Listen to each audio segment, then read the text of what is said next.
Assalamualaikum warahmatullahi wabarakatuh. Apa kabarnya anak-anak hebat hari ini? Sekarang kita belajar kembali pada tema yang ketiga, subtema 1, dengan pembelajaran yang kedua. Pada pembelajaran yang lalu kita sudah belajar tentang tanaman padi, penghasil karbohidrat, serta sumber daya alam, yaitu berupa kenampakan daratan dan perairan. Sekarang kita lanjutkan pembelajaran kita tetap pada tanaman dulu. Bu Guru akan membacakan sebuah cerita, kalian simak baik-baik ya. Setiap hari Benny, adik, dan kedua orang tuanya selalu makan bersama. Di keluarga Benny, semua orang diberi kesempatan untuk mengambil nasi sendiri. Ibu Benny selalu berpesan, ambil secukupnya. Adik Benny sering tidak menghabiskan nasinya, alasannya karena ia sudah kenyang. Seringkali ibu mengingatkannya, namun adik Benny belum juga mau menghabiskan. Berbeda dengan adiknya, Benny selalu menghabiskan makanannya. Dia selalu mengambil secukupnya. Itu adalah sebuah cerita tentang Benny dan keluarganya. Di dalam cerita ini kita bisa mengambil kesimpulan adanya hak dan kewajiban. Kita kembali lagi ke materi hak dan kewajiban. Masih ingat dengan hak dan kewajiban? Ya. Hak adalah sesuatu yang kita dapat mulai kita lahir atau sebelum kita lahir. Jadi dalam cerita tersebut kita berhak untuk makan. Kita berhak mendapat makanan. Kemudian di dalam cerita tersebut juga ada tentang kewajiban.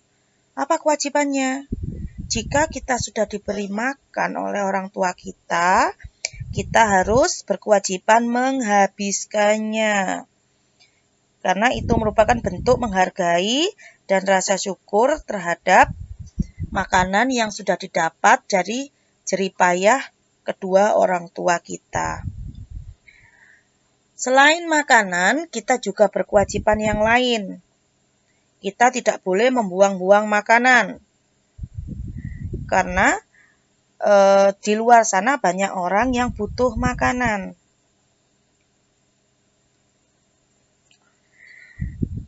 Kita memperoleh nasi itu dari tanaman padi. Kemarin kita sudah membahas tentang padi. Padi merupakan jika dipanen akan menghasilkan beras, bulir-bulir padinya. Kemudian beras ditanak akan menghasilkan nasi. Jadi tanaman itu punya banyak manfaat untuk manusia. Selain untuk makanan, tanaman juga menghasilkan oksigen. Kita berhak menikmati manfaat dari tanaman tersebut, termasuk oksigen. Kita berhak untuk menikmatinya. Selain berhak, kita juga berkewajiban untuk memelihara tanaman tersebut. Jadi tidak boleh dirusak, tidak boleh ditebang pohon-pohonnya, supaya kita tetap bisa menikmati oksigen dari tanaman tersebut.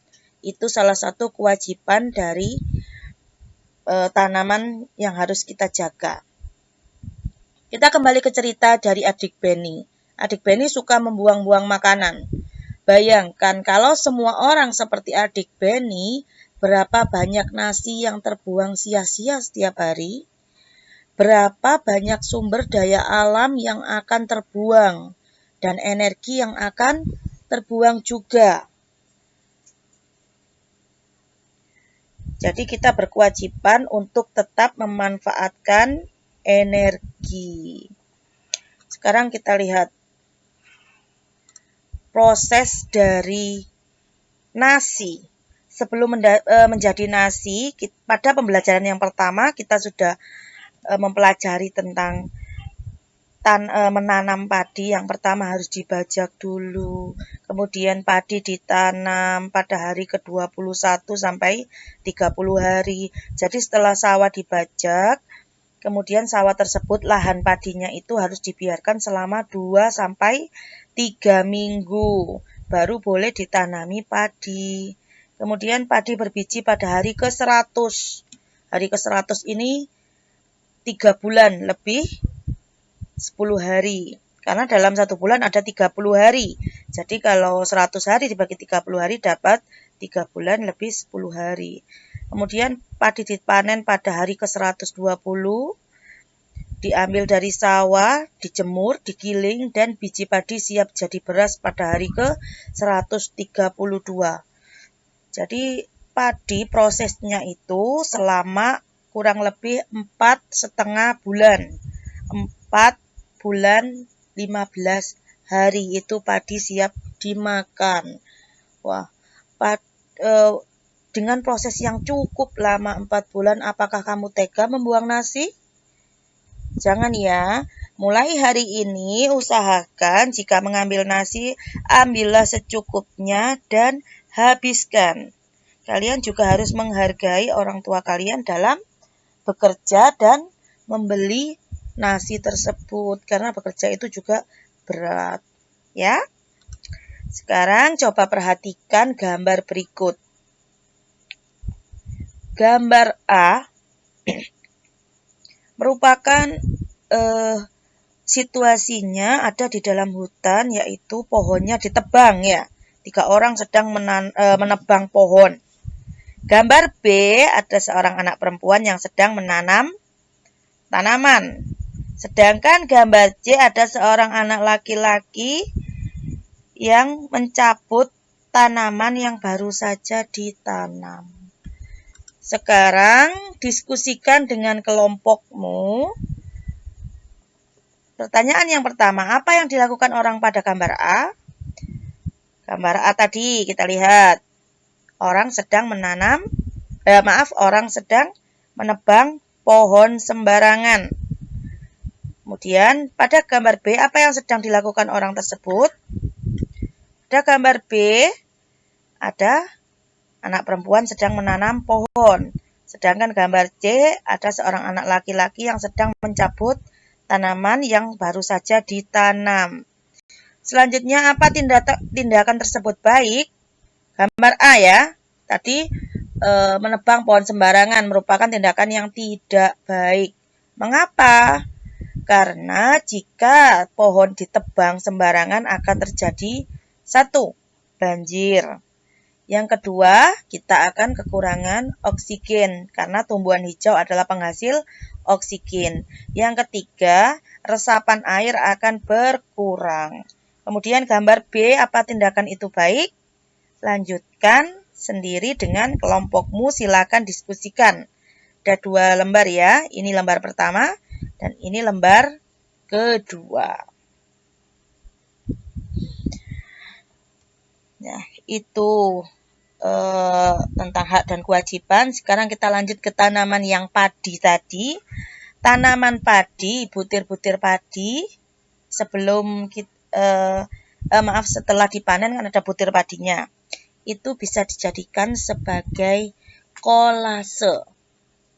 Apa itu kolase, Bu Guru? Ini adalah kolase.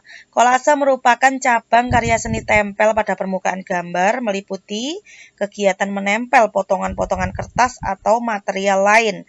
Material lain ini bisa berupa biji padi, biji jagung, daun, dan lain sebagainya untuk membentuk rancangan tersebut. Ini adalah contoh kolase. Ini kolasenya dari biji padi, jagung, daun, dan apa ini? Kacang hijau ya.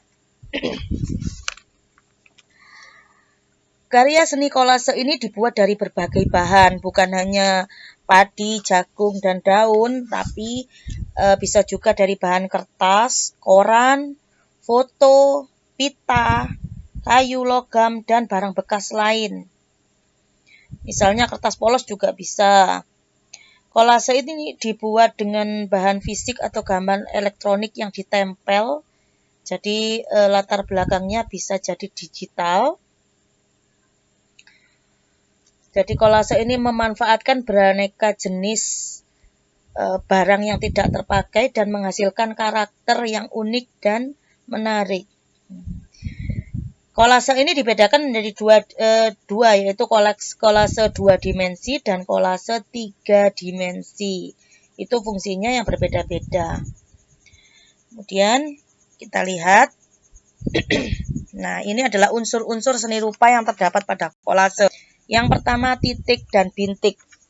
Titik adalah unsur terkecil dalam seni rupa yang tidak memiliki ukuran panjang dan lebar. Jadi, titik seperti kamu mengakhiri kalimat itu titik, tidak punya panjang dan lebar. Sedangkan bintik adalah titik yang memiliki ukuran lebih besar. Unsur titik pada seni kolase dapat diwujudkan dari butir-butir pasir laut. Unsur bintik dapat diwujudkan dari lada atau biji-bijian yang berukuran kecil dan sejenisnya. Masih ingat dengan lada kan ya? Biji-bijian yang berukuran kecil itu yang jadi bintik, misalnya merica. Kemudian ketumbar itu bisa jadi bintik. Kalau titiknya itu pasir berukuran kecil. Jika bintik lebih besar daripada pasir, yaitu bisa dari ketumbar, merica. Kemudian yang kedua adalah garis. Garis dapat diartikan sebagai kumpulan titik yang bersatu, membentuk, dan memanjang menjadi satu, namun relatif tidak mempunyai lebar. Berdasarkan jenisnya, garis dapat dibedakan menjadi garis lurus, garis lengkung, garis putus-putus, dan garis spiral. Garis spiral ini adalah garis melengkung, sama seperti kalian menggunting kertas pada saat kalian uji coba energi menjadi gerak yang ada di lilin ya. Itu namanya spiral. Unsur-unsur pada garis pada seni kolase dapat diterapkan menggunakan potongan kawat, lidi, korek, dan benang. Korek api itu korek api yang dari kayu ya, bukan korek api yang dari gas. Yang ketiga adalah bidang. Bidang ini adalah unsur seni rupa yang terbentuk dari pertemuan beberapa unsur garis. Bidang ini dibedakan menjadi bidang horizontal. Bidang horizontal ini bidang yang mendatar. Jadi yang datar itu garis horizontal, vertikal itu yang ke atas ya. Garis tegak misalnya itu vertikal, dan melintang itu diagonal. Unsur bidang pada seni kolase dapat diterapkan dengan berupa bidang dua dimensi. Bidang dua dimensi ini yang berukuran yang ada panjang dan lebarnya. Dan bidang bervolum. Bidang bervolum ini ada panjang, lebar, dan tinggi. Misalnya kalau bidang 3 dimensi itu misalnya potongan kubus. Itu bidang 3 dimensi. Kalau yang 2 dimensi itu bisa potongan triplek, potongan keramik, potongan kertas ya. Sobekan kertas itu bidang 2 dimensi. Yang keempat adalah warna. Warna merupakan salah satu unsur seni rupa yang sangat utama dan perwujudan dari keindahan yang bisa diserap oleh indera penglihatan manusia. Apa itu indera penglihatan? Indera yang digunakan untuk melihat, yaitu mata. Ya. Warna ada jenis, yaitu warna primer, sekunder, dan tersier. Unsur warna ini diaplikasikan menggunakan cat, pita atau renda, kertas warna, dan kain warna-warni. Pada pertemuan selanjutnya kita akan membahas tentang warna primer, sekunder, dan tersier. Itu adalah unsur-unsur pada kolase. Sekarang kita akan coba membuat langkah-langkah pada kolase. Kolase ini misalnya dari tumbuhan ya. Bahannya daun, batang tumbuhan, dan lem. Alatnya gunting. Kemudian kita juga bisa menyiapkan kertas untuk dasarnya. Kalau pakai daun dan batang tumbuhan itu biasanya kertas. Atau kita juga bisa ganti dengan triplek atau kayu ya. Maksudnya kayu, lempengan kayu berupa balok juga bisa. Sudah disiapkan bahannya. Buatkan sketsa gambar yang kamu suka. Jika menggunakan media kertas, jadi kita harus menggambar dulu apa yang akan kita kolasekan. Misalnya kupu-kupu. Kemudian setelah itu aturlah daun dan batang tumbuhan. Jadi gambarnya ini dikasih lem dulu. Dikasih lem, Tapi jangan sampai keluar dari gambar dan jangan sampai gambarnya sobek. Baru setelah itu ditempel daunnya. Nah, ini proses penempelan daun. Kemudian kolase ini bisa dipajang di bisa pakai figura atau bisa dilapisi dengan plastik atasnya, kemudian dikasih garis tepi berupa list kayu, jadi bisa dipajang di kelas. Sekarang Bu Guru akan menunjukkan macam-macam bahan untuk kolase. Yang pertama adalah serutan kayu. Serutan kayu ini bisa diperoleh dari rautan pensil. Jika kalian meraut pensil, hasilnya seperti ini. Nah, ini adalah contoh kolase dari rautan pensil. Ini digambar dulu bunganya, baru rautan pensilnya ditempelkan untuk menjadi bunga. Daunnya tetap kita pakai krayon. Yang tengah ini ada seorang wanita menari. Gaunnya memakai kolase dari rautan pensil. Kemudian ada ikan, sisiknya juga memakai rautan pensil. Jadi kolase ini timbul ya, bukan gambaran datar, tapi bisa dirasakan dan diraba. Itu adalah kolase. Kemudian ini juga serutan kayu, tapi serutan tidak beraturan. Ini bisa dipakai untuk ikan. Jadi serutannya ini diwarnai dulu dengan pewarna makanan. Diwarnai dulu merah misalnya, kemudian kuning, kemudian baru dicampur. Jadi kamu membuat ikan dulu, buat gambar ikan, lalu dikasih lem, kemudian ditaburkanlah serutan kayu ini yang sudah diwarnai ke atas lem. Ini tetap kita pakai media kertas gambar yang tebal ya. Kalau kertas gambar HVS tipis nanti bisa basah jadi sobek. Jadi pakai kertas gambar yang biasa kamu pakai menggambar. Bahan yang ketiga ini, yang kedua itu adalah kaca. Tapi lebih baik kalau kalian tidak menggunakan bahan ini karena sangat berbahaya. Kaca biasa digunakan untuk para profesional atau orang dewasa dalam membuat kolase. Biasanya bidangnya ini tembok, bukan dari kertas. Tembok ya. Jadi memakai semen itu kolase kaca. Yang ketiga adalah batu. Batu bidangnya bisa dari triplek. Kemudian di atasnya dikasih, kemudian ditempatkan pada figura. Ini sangat bagus. Jadi kalau triplek langsung ditempel di tembok ini bisa, tapi bukan pakai lem biasa ya, lem kertas, tapi menggunakan lem tembak atau lem khusus untuk batu dan sejenisnya. Keramik. Keramik ini menggunakan potongan-potongan keramik bekas. Ini juga dilakukan oleh profesional dan ditempel menggunakan semen. Daun-daunan. Nah, lucu ya bentuknya. Ini memakai daun asli, jadi medianya bisa kertas gambar ya, kertas gambar, buku gambarmu disobek, kemudian ditempelkan daun-daun ini. Kemudian tempatkan pada figura. Bisa kamu buat sendiri figuranya, bisa dari kayu atau figura yang langsung jadi. Ini adalah kulit-kulitan. Maksudnya dari kulit buah. Ini kulit buah jeruk dan ini adalah kulit telur. Ini yang berwarna coklat adalah kulit telur asli yang ditumbuk, tidak halus, cuma kecil-kecil. Kemudian yang hitam juga kulit telur, tapi diwarnai dulu. Kemudian ditata sedemikian rupa sehingga menjadi cantik. Kemudian kertas bekas. Nah, kertas bekas ini adalah guntingan-guntingan kertas. Jadi kamu buat sketsanya dulu seperti kupu-kupu tadi. Ini sketsa Doraemon, kemudian ditempel kertas. Ya, ini merupakan bidang dari unsur kolase yang bidang 2 dimensi. Ini kertas kecil-kecil.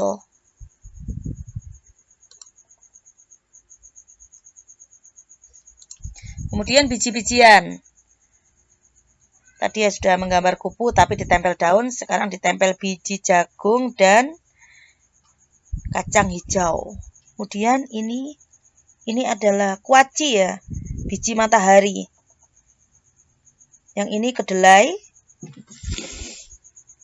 Kemudian ini beras merah, ini ketumbar, ini beras biasa ya, beras biasa yang diwarnai merah. Dan ini adalah jinten. Jinten. Nah, itu merupakan kolase yang terakhir dari biji-bijian. Dan untuk tadi yang hak dan kewajiban dikerjakan ya, yang ditapel. Sekarang tugas kedua dengan kelompokmu. Satu kelompok membuat satu kolase. Nanti ditulis anggota kelompoknya di dalam kolase itu. Misalnya kalian pakai media kertas, yang Bu Guru sarankan adalah memakai biji-bijian, kemudian daun atau bisa juga kertas, dan serutan kayu. Itu yang pakai media kertas. Jika kalian memakai media triplek, kalian bisa memakai batu. Bisa juga biji-bijian juga bisa pada triplek. Kemudian kolase sekalian nanti bisa dipigura. Kalau figuranya langsung jadi juga tidak apa-apa. Figura buat sendiri juga tidak apa-apa. Jika buat sendiri, kamu lapisi figuramu dengan plastik ya. Kamu tutupi kertasnya atau kolasenya dengan plastik, kemudian dikasih list di tepi-tepi dari kertas gambar tadi. Satu kelompok, satu tugas, satu kolase. Jadi nanti di belakang figurannya ditulisi nama kelompoknya. Jadi kolase ini nanti bisa digantung di dinding kelas atau di luar kelas. Selamat berkarya anak-anakku. Selamat mengerjakan. Jangan lupa hak dan kewajiban kita harus dipenuhi secara seimbang. Bu Guru akhiri untuk hari ini. Selamat bekerja. Selamat beraktivitas. Assalamualaikum warahmatullahi wabarakatuh.